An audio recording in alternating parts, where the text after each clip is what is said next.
Good morning students, this is pair of linear equations part 5। इस lecture में हम discuss करेंगे equations reducible to the linear equations के बारे में, यानी ऐसी इक्वेशंस जो खुद में लीनियर इक्वेशंस नहीं है लेकिन किसी ना किसी टेक्निक द्वारा इनको रिड्यूस किया जा सकता है लीनियर इक्वेशंस में। हम डिस्कस करेंगे कि ऐसी इक्वेशंस को आइडेंटिफाई कैसे करना है और एट द एंड इस कॉन्सेप्ट को सीखने की कोशिश करेंगे कुछ सेलेक्टेड प्रॉब्लम्स की हेल्प से। हमारे पास x और y में एक डबल वेरिएबल की इक्वेशन है, लेकिन क्या ये एक लीनियर इक्वेशन है? इसे पता लगाने के लिए इसके ग्राफ को देखते हैं, जो कि कुछ इस तरीके का होगा। नाउ इस वीडियो सीरीज के पार्ट फर्स्ट में हमने पढ़ा था कि लीनियर इक्वेशंस के ग्राफ्स कार्टेशियन कोऑर्डिनेट प्लेन पे स्ट्रेट लाइन प्रोड्यूस करते हैं, लेकिन इस इक्वेशन का ग्राफ स्ट्रेट लाइन नहीं है बल्कि एक कर्व है। सो एक बात तो पक्की है कि it is definitely not a linear equation in x and y, लेकिन फिर भी ये एक बहुत स्पेशल टाइप की इक्वेशन है जिसको लीनियर इक्वेशन में कन्वर्ट किया जा सकता है। सपोज मैं इस इक्वेशन में यहाँ पे लिखे इस 1/y को सब्स्टिट्यूट कर लेता हूँ किसी दूसरे वेरिएबल p से, और इस इक्वेशन को दोबारा से रिराइट कर देता हूँ x + 5p - 2 = 0। नाउ ये इक्वेशन डेफिनेटली एक लीनियर इक्वेशन है बिकॉज इसमें हर वेरिएबल की पावर 1 है और इस इक्वेशन की डिग्री भी 1 है। सो इस तरीके से हमने देखा कि किस तरह इस सिंपल सब्स्टिट्यूशन की हेल्प से हमने एक नॉन लीनियर इक्वेशन को एक लीनियर इक्वेशन में कन्वर्ट किया है। इस लेक्चर में हम इसी टेक्निक को डिटेल में डिस्कस करेंगे और ये देखेंगे कि इस टेक्निक का यूज हम प्रॉब्लम सॉल्विंग के लिए कैसे करते हैं। लीनियर इक्वेशंस के वीडियो लेक्चर की इस सीरीज में इस वक्त है हम पार्ट 5 पे। दूसरे पार्ट्स में हमने सीखा लीनियर इक्वेशंस के बारे में, उनकी स्केचिंग के बारे में, उनके सॉल्यूशंस के बारे में और उन मेथड्स के बारे में जिनके हेल्प से हम पेयर ऑफ लीनियर इक्वेशंस के सॉल्यूशंस को फाइंड कर सकते हैं। और इस लेक्चर में हम डिस्कस करेंगे ऐसी इक्वेशंस को जो खुद में लीनियर इक्वेशंस नहीं है लेकिन इनको रिड्यूस किया जा सकता है लीनियर इक्वेशंस में। सो शुरू करते हैं। हमारे पास x और y में कुछ इक्वेशंस लिखी हुई हैं। इनमें से कुछ इक्वेशंस शायद हमें देखने में लीनियर भी लग रही हैं, लेकिन ऐसा है नहीं। अगर मैं इन सभी इक्वेशंस के लिए x और y की डिफरेंट वैल्यूज के लिए इनको x y प्लेन पर ड्रॉ करूं तो इनमें से किसी भी इक्वेशन का ग्राफ एक स्ट्रेट लाइन नहीं आएगा, सबके ग्राफ एक कर्व के रूप में आएंगे। इट मीन्स इनमें से कोई भी इक्वेशन एक लीनियर इक्वेशन नहीं है। नाउ अगर हम ये सोच रहे हैं कि कोई भी गिवन इक्वेशन लीनियर है या नहीं, इस बात का पता लगाने का तरीका सिर्फ ये है कि हमें उस इक्वेशन का ग्राफ बनाकर देखना पड़ेगा, तो ऐसा नहीं है। लीनियर इक्वेशंस ऐसी इक्वेशंस होती हैं जिनकी डिग्री होती है 1। सो इट मींस किसी भी इक्वेशन का डिग्री एनालिसिस करके हम ये डायरेक्ट बता सकते हैं कि वो इक्वेशन लीनियर है या नहीं, और इस मेथड में हमें उसका ग्राफ बनाकर देखने की जरूरत नहीं पड़ेगी। ये इक्वेशन जिसका कि ग्राफ यहाँ बना हुआ है, ये x और y में एक नॉन लीनियर इक्वेशन है। किसी भी लीनियर इक्वेशन की जनरल फॉर्म होती है ax + by + c = 0। Linear equation की अपनी प्रॉपर्टी होती है कि इसमें हर एक टर्म में वेरिएबल की पावर होती है 1 और ओवरऑल इक्वेशन की डिग्री भी 1 होती है।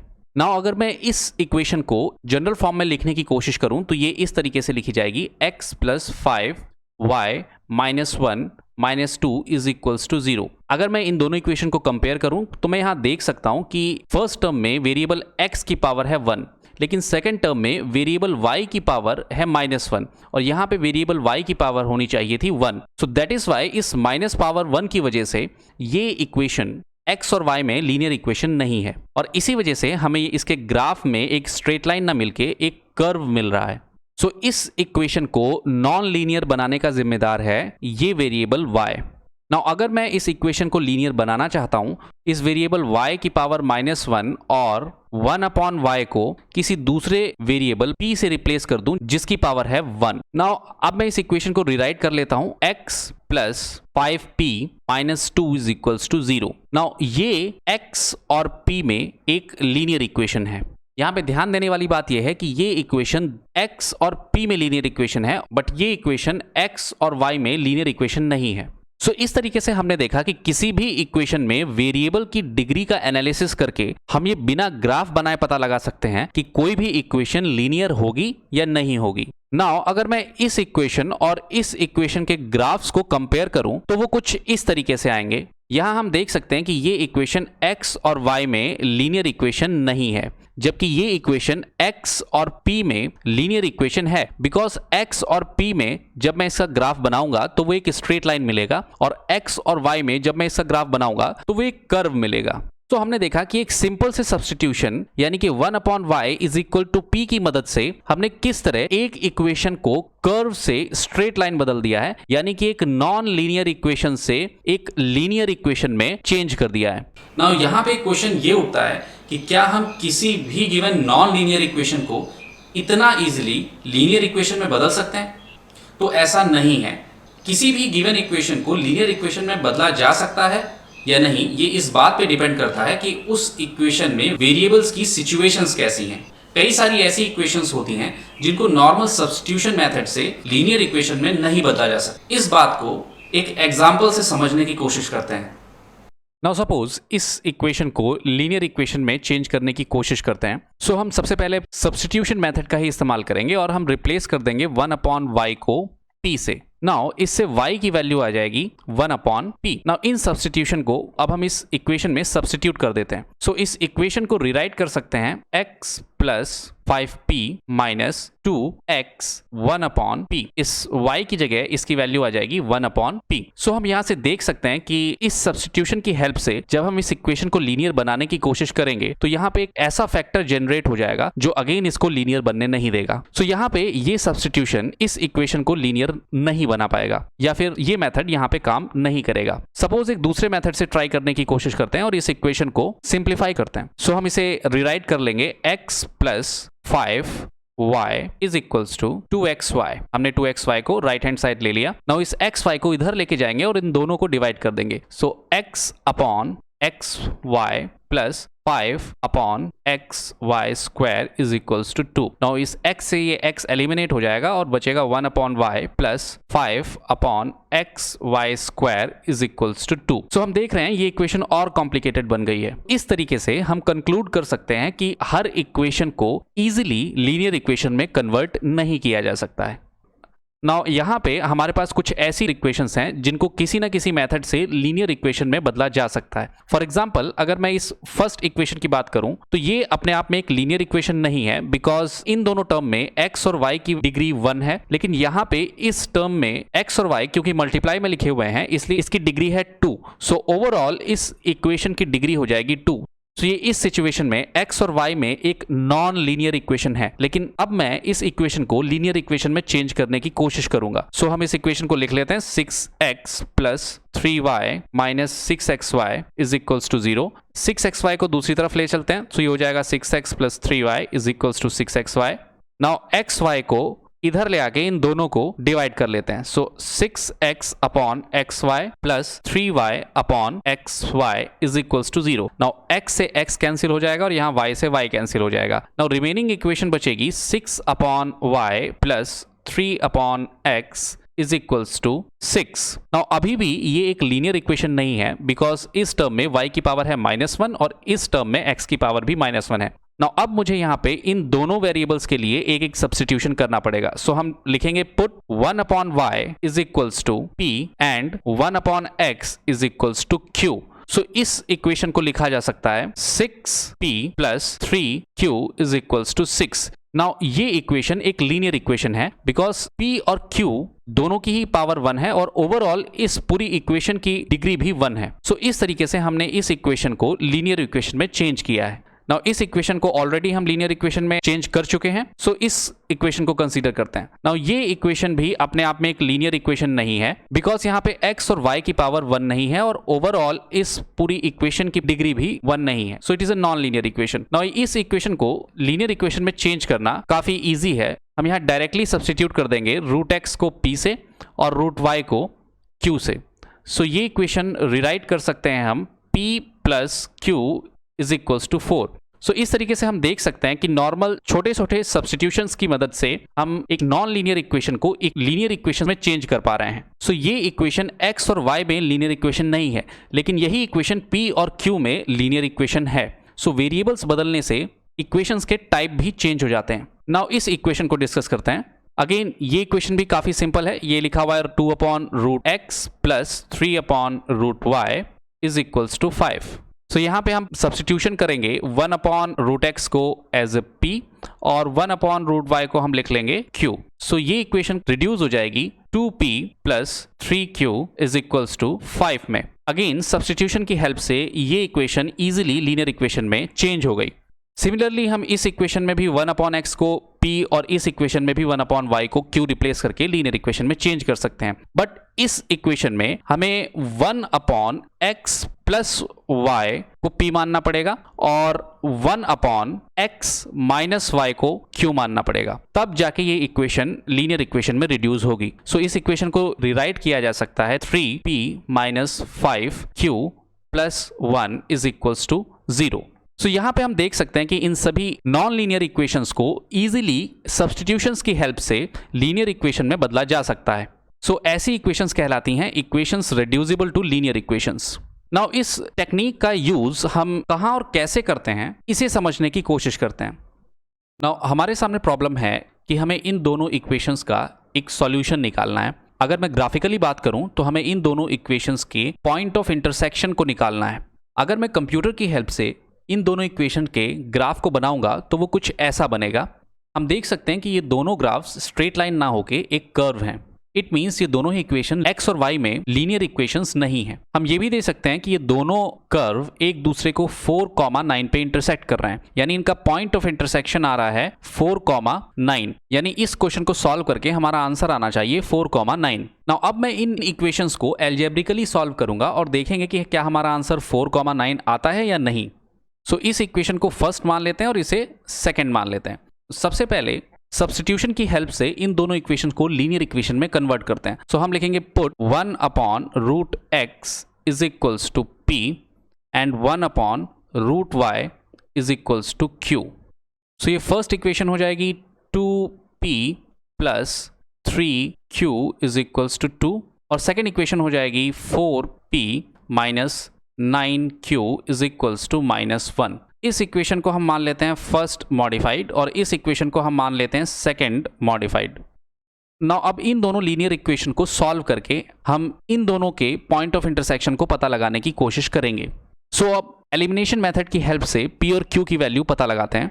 तो सबसे पहले मैं फर्स्ट मॉडिफाइड इक्वेशन को 2 से मल्टीप्लाई कर दूंगा। ऐसा मैं इसलिए कर रहा हूं बिकॉज ऐसा करने से p के कोफिशिएंट सेम हो जाएंगे और फिर मैं इन दोनों इक्वेशंस को माइनस कर दूंगा और वहां से p एलिमिनेट हो जाएगा और हमको q की वैल्यू मिल जाएगी। सो फर्स्ट मॉडिफाइड इंटू 2 को हम लिख सकते हैं 2 into first equation 2p plus 3q is equals to 2। So ये इक्वेशन हो जाएगी 4p plus 6q is equals to 4। Now इसे हम थर्ड इक्वेशन मान लेते हैं। तो सेकेंड मॉडिफाइड इक्वेशन को अब इसके नीचे लिख देंगे। सो ये हो जाएगा 4p minus 9q is equals to -1।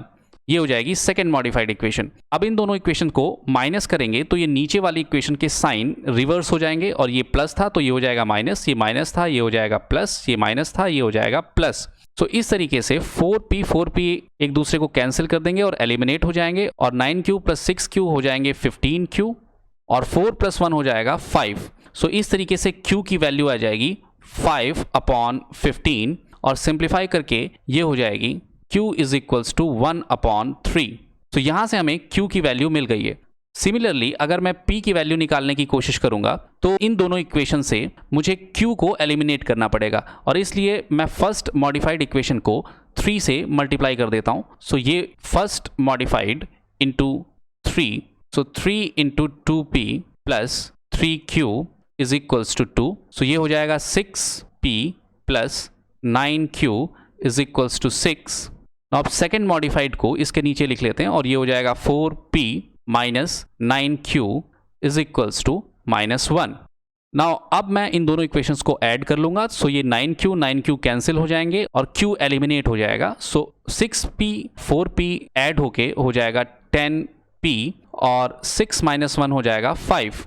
सो इस तरीके से p की वैल्यू आ जाएगी 5/10 और p हो जाएगा 1/2 के इक्वल। सो यहाँ से हमें p की वैल्यू आ गई। लेकिन क्वेश्चन में इक्वेशंस हमको x और y वेरिएबल में दी थी। सो इनके सॉल्यूशंस के लिए हमें x और y की वैल्यू पता लगानी होगी, ना कि p और q की। p और q तो वो सब्स्टिट्यूशंस हैं जो हमने यहाँ पे माने थे और जो सब्स्टिट्यूशंस हम अपनी तरफ से मानते हैं हमें उन सब्स्टिट्यूशंस को अपने आंसर से एलिमिनेट करना पड़ता है। सो अब हम इन सब्स्टिट्यूशन इक्वेशंस की मदद से p और q को x और y में कन्वर्ट कर लेंगे। कैसे? हम इस q की जगह यहाँ पे रख देंगे 1/√y। सो इस तरीके से 1/√y इज इक्वल्स टू 1/3। तो ये हो जाएगा √y इज इक्वल टू 3 या फिर y is equals to 9। In the same way इस p की जगह हम रख देंगे 1/√x। So 1/√x is equals to 1/2 या फिर √x इज इक्वल्स टू 2 और x की वैल्यू आ जाएगी 4। सो इस तरीके से हमारा पॉइंट ऑफ इंटरसेक्शन आएगा 4,9। जब हमने ग्राफिकली इसको सॉल्व किया था तब भी इन दोनों का पॉइंट ऑफ इंटरसेक्शन आ रहा था 4,9 और हमारे इस एल्जेब्रिक सॉल्यूशन की मदद से भी इसका पॉइंट ऑफ इंटरसेक्शन आ रहा है 4,9। इसलिए ये मेथड्स काम करते हैं। सो हमने इस क्वेश्चन में स्पेशल क्या चीज़ देखी? हमने ये देखा कि एक दो ऐसी इक्वेशंस जो खुद में लीनियर इक्वेशंस नहीं है उनको सबसे पहले हमने लीनियर इक्वेशंस में रिड्यूस किया और फिर लीनियर इक्वेशंस की टेक्निक से हमने दो नॉन लीनियर इक्वेशंस के सॉल्यूशंस को फाइंड आउट किया। सो इसी वजह से इस चैप्टर में equations reducible to the linear equations को पढ़ना इंपॉर्टेंट हो जाता है। नाउ एक और प्रॉब्लम को डिस्कस करते हैं। हमें गिवन है दो इक्वेशंस और इन दोनों के सॉल्यूशंस को हमें पता लगाना है, यानी इनके पॉइंट ऑफ इंटरसेक्शन को पता लगाना है। अगेन अगर मैं इन दोनों का ग्राफ कंप्यूटर की हेल्प से बनाऊंगा तो वो कुछ ऐसा दिखेगा। नाउ यहाँ पे हम देख सकते हैं कि इनका पॉइंट ऑफ इंटरसेक्शन आ रहा है 3,2। इस ग्राफ में एक बहुत इंपॉर्टेंट चीज़ ये है कि हमें एक और पॉइंट ऐसा दिख रहा है जहाँ पे ये दोनों ग्राफ एक दूसरे को कट करते हुए नजर आ रहे हैं। हमें इस पॉइंट के बारे में थोड़ा सा और डिस्कस करना है। इनफैक्ट यहाँ पे ये दोनों ग्राफ दूसरे को भले ही इंटरसेक्ट करते हुए नजर आ रहे हैं लेकिन ये पॉइंट ऑफ इंटरसेक्शन है नहीं, बिकॉज यहाँ पे एक ब्लैंक स्पेस छोटा हुआ है। मींस इस पॉइंट पे इन दोनों इक्वेशंस की कोई भी वैल्यू नहीं होगी। ये पॉइंट है 0,0 यानी कि origin.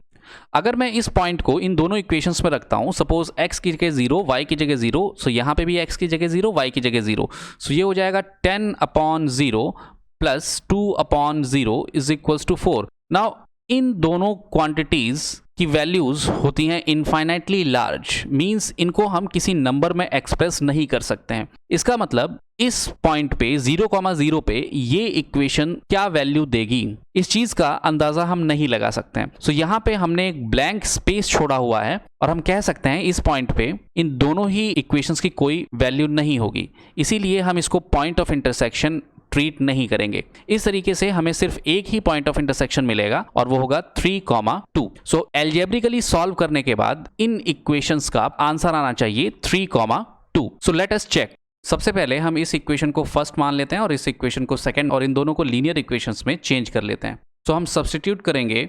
1/x plus y is equals to p। इसी तरीके से 1/x minus y is equals to q।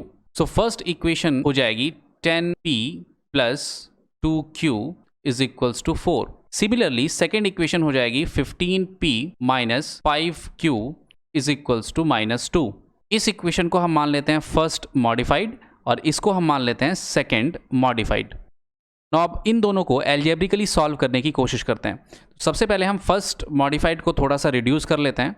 Now अब इन दोनों इक्वेशंस को सॉल्व करके p और q की वैल्यू निकालते हैं। तो फर्स्ट इक्वेशन को हम मल्टीप्लाई करेंगे 5 से और सेकंड इक्वेशन को मल्टीप्लाई करेंगे 2 से, जिससे q के कोफिशिएंट सेम बन जाएंगे और ये एक दूसरे को कैंसिल कर देगा और q एलिमिनेट हो जाएगा, जिससे हमको p की वैल्यू मिल जाएगी। तो first modified into 5 second modified into 2। So ये इक्वेशन हो जाएगी 50p plus 10q is equals to 20 और ये सेकेंड इक्वेशन हो जाएगी 2 से मल्टीप्लाई होने के बाद 30p minus 10q is equals to -4। अब इन दोनों इक्वेशंस को ऐड कर लेते हैं, जिससे कि ये q और q कैंसिल आउट हो जाएगा और q एलिमिनेट हो जाएगा। सो ये 30-50 ऐड होके हो जाएंगे 80p और यहाँ पे आ जाएगा 16। Now p is equals to 16/80। तो एक दूसरे को कैंसिल आउट कर देंगे, ये हो जाएगा 1/5। p is equals to 1/5। Similarly अब q की वैल्यू निकालने के लिए p को सब्स्टिट्यूट कर देंगे फर्स्ट इक्वेशन में। So put p in first modified. So 10 p की जगह, इस p की जगह हम रख देंगे 1/5। So 1/5 plus 2q is equals to 4। So 5 2s are 10। So 2q is equals to 4 minus 2 means 2q is equals to 2 and Q is equals to 1। इस तरीके से हमें P और Q की वैल्यूज़ यहाँ पे मिल गई हैं, लेकिन हमें वैल्यूज़ चाहिए X और Y की। सो अगेन हम इस P को सब्सटीट्यूट कर देंगे 1/x plus y. So 1/x plus y is equals to 1/5 और x plus y is equals to 5। ये एक नई लीनियर इक्वेशन बन गई है x और y में, और इस q को हम सब्सटीट्यूट कर देंगे 1/x माइनस वाई से। So 1/x minus y is equals to 1 और x minus y is equals to 1। ये अगेन एक दूसरी इक्वेशन x और y में बन गई है। नाउ अब हमें x और y की वैल्यू को निकालने के लिए इन दोनों लीनियर इक्वेशंस को अगेन सब्स्टिट्यूशन या एलिमिनेशन मेथड की हेल्प से सॉल्व करना पड़ेगा। सो इन्हें सॉल्व करते हैं। सबसे पहले इन इक्वेशंस को हम एक साथ लिख लेते हैं। सो ये हो जाएगी x plus y is equals to 5 और ये इक्वेशन हो जाएगी x minus y is equals to 1। Now अब इन दोनों में से y को एलिमिनेट कर देते हैं और ये हो जाएगा 2x is equals to 6। So x will be equals to 3। सो इस तरीके से हमें x की वैल्यू मिल जाएगी और y की वैल्यू को निकालने के लिए हम x की वैल्यू को किसी भी इक्वेशन में सब्स्टिट्यूट कर देते हैं। सो सपोज इस इक्वेशन में सब्स्टिट्यूट करते हैं। सो x की वैल्यू की जगह हम रखेंगे 3 plus y is equals to 5। So y will be equals to 5 minus 3 और y will be equals to 2। So इस तरीके से हमको x और y की वैल्यू मिलेगी 3, 2, यानी इन दोनों इक्वेशंस का पॉइंट ऑफ इंटरसेक्शन होगा 3, 2। जब हमने ग्राफ की हेल्प से इस पॉइंट ऑफ इंटरसेक्शन को फाइंड आउट किया था तब भी इसका आंसर 3, 2 ही आ रहा था। इट मीन्स इस तरीके से हम equations reducible to the linear equations को लीनियर इक्वेशंस की टेक्निक से सॉल्व कर सकते हैं। हमें बस करना क्या है कि उन इक्वेशंस को सबसे पहले कुछ सुइटेबल सब्स्टिट्यूशन टेक्निक्स लगा के लीनियर इक्वेशंस में चेंज करना है और देन लीनियर इक्वेशंस की टेक्निक लगा के वेरिएबल्स की वैल्यूज निकालनी है। नाउ आप कुछ रियल वर्ल्ड प्रॉब्लम डिस्कस करते हैं। इसमें लिखा हुआ है कि Ritu can row downstream 20 kilometres in 2 hours and upstream 4 kilometres in 2 hours. Find her speed of rowing in still water and speed of current. Now यहाँ पे downstream, upstream, speed of rowing, still water और speed of current का क्या मतलब है? ये question है stream related question, यानी कि रिवर रिलेटेड क्वेश्चन। एक रिवर हमेशा हाई पॉइंट से लो पॉइंट की तरफ बहती है, यानी ऊंचाई से नीचे की तरफ। नाउ इसके बहने की डायरेक्शन को हम स्ट्रीम कहते हैं। सो सपोज लिखा हुआ है डाउन स्ट्रीम, इट मीन्स हमें स्ट्रीम की डायरेक्शन में आना है डाउन स्ट्रीम। और सपोज लिखा हुआ है अप स्ट्रीम, यानी हमें स्ट्रीम की अपोजिट डायरेक्शन में जाना है, यानी कि अप स्ट्रीम। नाउ अगर हमने बहता हुआ पानी नहीं लेके एक पॉन्ड लिया हुआ है या एक झील ली हुई है जहां पे पानी रुका हुआ होता है, सो इस वाटर को हम कहेंगे स्टिल वाटर। नाउ सपोज मैं इसके अंदर एक छोटी नाव रखता हूं जो कागज की बनी हुई है, जो खुद नहीं चल सकती है, और सपोज कर लेते हैं स्ट्रीम की जो बहने की वेलोसिटी है वो है 2 मीटर पर सेकेंड। नाउ अब मैं अगर बाहर किनारे पे खड़ा होके इस नाव को देखूंगा तो इसकी भी वेलोसिटी मुझे 2 मीटर पर सेकेंड ही नजर आएगी, यानी जितनी वेलोसिटी स्ट्रीम की होगी उतनी ही वेलोसिटी इस नाव की भी होगी। नाउ सपोज अगर हमारे सामने एक बड़ा शिप है जिसके अंदर एक इंजन लगा हुआ है और ये उस इंजन की हेल्प से आगे बढ़ सकता है या पीछे भी चल सकता है, तो सपोज ये आगे बढ़ रहा है 4 मीटर पर सेकेंड की रफ्तार से। नाउ अब अगर मैं यहां से इस शिप को देखूंगा तो मुझे इस शिप की वेलोसिटी नजर आएगी 4 + 2 यानी 6 मीटर पर सेकेंड। अगर सपोज ये शिप अपोजिट डायरेक्शन में इसी स्पीड से चल रहा होता तो इसकी वेलोसिटी मुझे नजर आती 4 - 2 यानी कि 2 मीटर पर सेकेंड। तो यहाँ पे क्वेश्चन में एक वर्ड लिखा हुआ है करंट।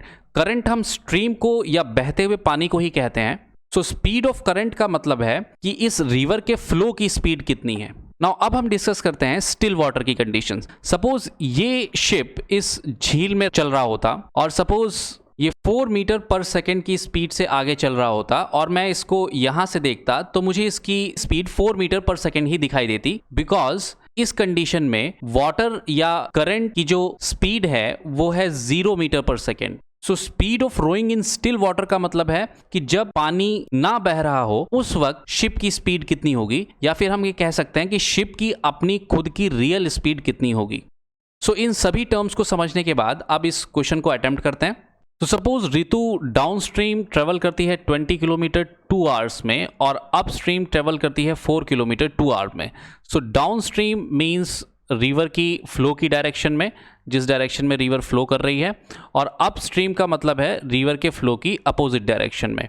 सो डाउन स्ट्रीम में 20 किलोमीटर इन 2 आवर्स यानी डिस्टेंस जो ट्रेवल कर रही है वो सपोज इस पॉइंट ए से लेके बी तक के 20 किलोमीटर का डिस्टेंस है, इसको वो ट्रेवल कर रही है 2 आवर्स में। So distance is equals to 20 kilometres और time is equals to 2 hours. Now अगर मैं ध्यान से देखूं तो जब कोई भी ऑब्जेक्ट इधर से इधर डाउन स्ट्रीम चलेगा तो उसके अंदर दो वेलोसिटीज होंगी, एक उसकी खुद की वेलोसिटी और एक स्ट्रीम की वेलोसिटी। तो सपोज मैं ऋतु की खुद की वेलोसिटी को मान लेता हूं VR। So let speed of rowing यानी स्विम करने की स्पीड इन स्टिल वाटर, जब पानी नहीं बह रहा है, यानी कि ऋतु की ओरिजिनल स्पीड, उसको हम मान लेते हैं VR। ये है ऋतु की ओरिजिनल स्पीड, ये तब हमको दिखाई देगी जब पानी नहीं बह रहा होगा, या फिर इसको हम कह सकते हैं speed of rowing in still water. और स्पीड ऑफ स्ट्रीम या फिर स्पीड ऑफ करंट को मान लेते हैं VC। So speed of current हम मान लेते हैं VC। सो डाउन स्ट्रीम में इसकी जो टोटल वेलोसिटी हमको दिखाई दे रही है वो हो जाएगी V डाउन, और वो हो जाएगी speed is equals to distance upon time वाले फॉर्मूले से 20/2 यानी कि 10 किलोमीटर पर आवर। और इस वेलोसिटी के अंदर ये दोनों वेलोसिटीज जुड़ी हुई हैं, यानी कि जो इक्वेशन बनेगी वो हो जाएगी VR plus VC is equals to 10। So ये इक्वेशन हमारी फर्स्ट हो जाएगी। सो हमने देखा कि हमने डाउन स्ट्रीम सिचुएशन को एक लीनियर इक्वेशन में चेंज कर लिया है। इसी तरह अप स्ट्रीम के लिए जो डेटा हमको दिया हुआ है वो है डिस्टेंस ट्रेवल किया है उन्होंने 4 किलोमीटर का और टाइम है 2 आवर्स का। सो हम यहाँ देख सकते हैं कि जब डाउन स्ट्रीम में 2 आवर्स में उसने 20 किलोमीटर ट्रेवल कर लिया था और अप स्ट्रीम में 2 आवर्स में वो 4 ही किलोमीटर ट्रेवल कर पा रही है। ऐसा इसलिए होता है क्योंकि अप स्ट्रीम के वक्त रिवर का फ्लो हमसे अपोजिट डायरेक्शन में होता है और हमें ज्यादा मेहनत पड़ती है आगे बढ़ने के लिए। सो यहाँ पे स्पीड इन अपवर्ड डायरेक्शन हो जाएगी, डिस्टेंस अपॉन टाइम वाले फॉर्मूले से हो जाएगा 4/2 यानी कि 2 किलोमीटर पर आवर। और जब हम अप डायरेक्शन में आ रहे होते हैं तो हमारी स्पीड में से करंट की स्पीड को हमें माइनस करना पड़ता है, तो हमारी रियल स्पीड जो हमको दिखाई देती है वो होती है VU यानी कि upstream speed is equals to हमारी ओरिजिनल स्पीड माइनस करंट की स्पीड VC। सो यहां से एक इक्वेशन आ जाएगी VR minus VC is equals to 2। So ये हो जाएगी सेकेंड इक्वेशन।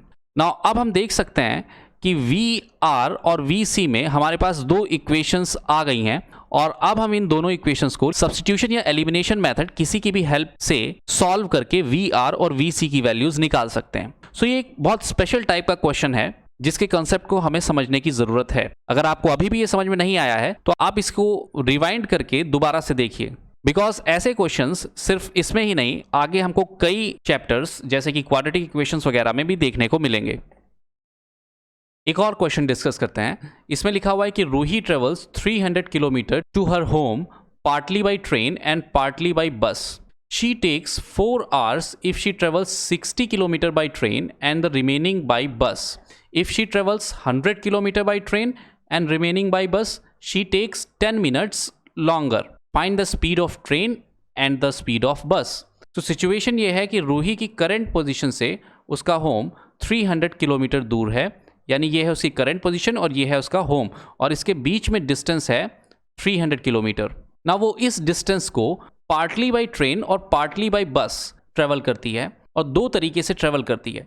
पहले केस में वो 60 किलोमीटर बाय ट्रेन चलती है। सो केस फर्स्ट की जो सिचुएशन है वो है कि वो फर्स्ट 60 किलोमीटर्स को बाय ट्रेन चलती है और बचे हुए 240 किलोमीटर्स बाय बस चलती है, और इस पूरी जर्नी को करने में उसको जो टोटल टाइम लगता है वो है 4 आवर का।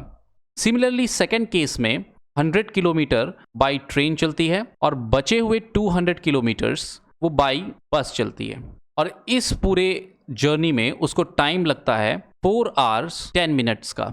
नाउ यहाँ पे मैं इन दोनों को डायरेक्टली ऐड नहीं कर सकता हूँ बिकॉज इनकी यूनिट सेम नहीं है, तो सबसे पहले हम मिनट को आर में चेंज कर लेते हैं। सो ये हो जाएगा 4 hour प्लस 10/60 मिनट्स, यानी 6 हो जाए 24 + 1 25, सो 25/6 आवर। तो इस तरीके से ये सेकंड केस में लगा हुआ टाइम है और ये फर्स्ट केस में लगा हुआ टाइम है। नाउ अब क्वेश्चन में हमको फाइंड करना है स्पीड ऑफ ट्रेन और स्पीड ऑफ बस। सो हम दोनों को एज्यूम कर लेते हैं कि let speed of train be x and speed of bus be y। Now अगर मैं इस 60 किलोमीटर सेक्शन या 240 किलोमीटर सेक्शन में लगे हुए टाइम के बारे में इंफॉर्मेशन निकालना चाहूं तो अब मैं निकाल सकता हूं इस फॉर्मूले की हेल्प से। Speed is equals to distance upon time, so time is equals to distance upon speed. So suppose इस सेक्शन में कितना टाइम लगा है, इसे निकालने के लिए मैं डिस्टेंस यानी 60 को डिवाइड कर दूंगा स्पीड ऑफ ट्रेन यानी x से, बिकॉज इतना डिस्टेंस रूही ने ट्रेन से ट्रेवल किया है। सेकेंड, मैं इतने सेक्शन में लगे हुए टाइम को निकालने के लिए इसको डिवाइड कर दूंगा y से। थर्डली, मैं इतने सेक्शन में लगे हुए टाइम को निकालने के लिए इसे डिवाइड कर दूंगा x से, और इतने सेक्शन में लगे हुए टाइम को निकालने के लिए 200 को डिवाइड कर दूंगा y से। नाउ अब टाइम की इंफॉर्मेशन की हेल्प से फर्स्ट केस और सेकंड केस के लिए हम दो इक्वेशंस बना सकते हैं। कैसे? फॉर एग्जांपल, फर्स्ट केस में 60/x और 240/y को ऐड करके होगा 4 आवर्स। सो फर्स्ट इक्वेशन हमको यहां से मिलेगी 60/x plus 240/y is equals to 4 hours. तो ये हो जाएगी हमारी इक्वेशन नंबर फर्स्ट। इसी तरह से सेकंड इक्वेशन जो हमको मिलेगी वो सेकंड केस से मिलेगी, वो होगी 100/x plus 200/y is equals to 25/6। ये हो जाएगी second equation.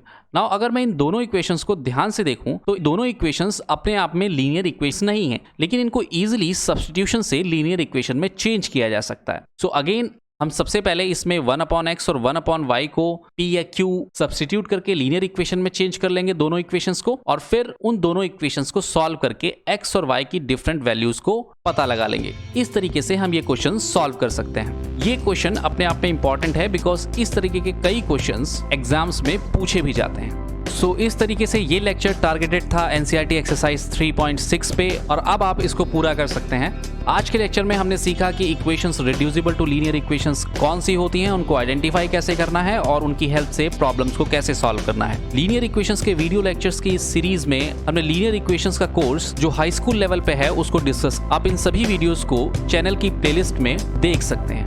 So thank you for watching. Thank you very much.